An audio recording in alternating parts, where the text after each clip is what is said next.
Naka-blue alert na ang National Disaster Risk Reduction and Management Council o NDRRMC dahil sa bagyong Nina. Nanawagan rin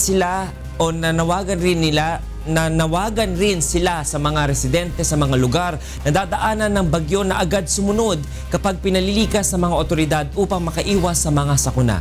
Ito ang balita ni Brian De Paz. Muling nagsagawa ng pre-disaster assessment meeting ang mga ahensya ng pamahalaan na miyembro ng NDRRMC kaugnay ng inaasahang paglalandfall ng bagyo sa Bicol Region. Batay sa ulat ng Pag-asa, maaaring tumama ang sentro ng bagyo sa Bicol sa linggo at maaari itong magdala ng malalakas na hangin at ulan na posibleng magresulta sa baha at landslides. Inaasahan rin ng malalakas at malalaking alon sa dagat kaya pinapayuhan ang mga sasakyang pandagat na iwasan ang pumalaot, partikular sa bahagi ng Northern at Central Luzon na maaaring daanan ng bagyo. Baka po festive mood tayo, masyado tayo nagse-celebrate, mainit pa sa inyong lugar.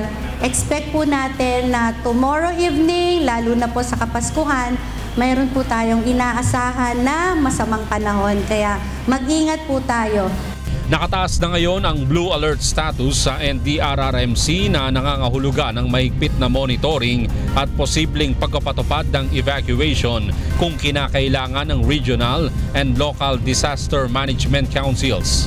Inatasan na rin ang local government units na ipatupad ang Oplan Listo protocols. Inihanda na rin ng Department of Social Welfare and Development ang mga equipment, food packs para sa evacuation center at quick response teams na agad i-deploy sa mga apektadong lugar.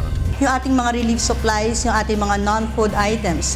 Inaasahan din natin na maaari sa mga ilan-ilan na probinsya magkakaroon ng pagtaas ng bilang ng tao dahil inasahan natin na itong para sa Kapaskuhan, may mga kababayan tayo na umuwi na sa kanilang mga probinsya. Naka-white alert status naman ang Department of Health para sa holiday season at posibleng epekto ng bagyo.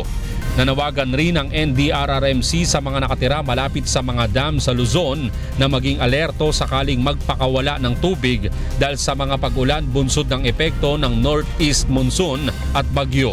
Sinisiguro din natin na yung ating mga regional offices ng Office of Civil Defense ay naka-alerto para sa pagko-coordinate.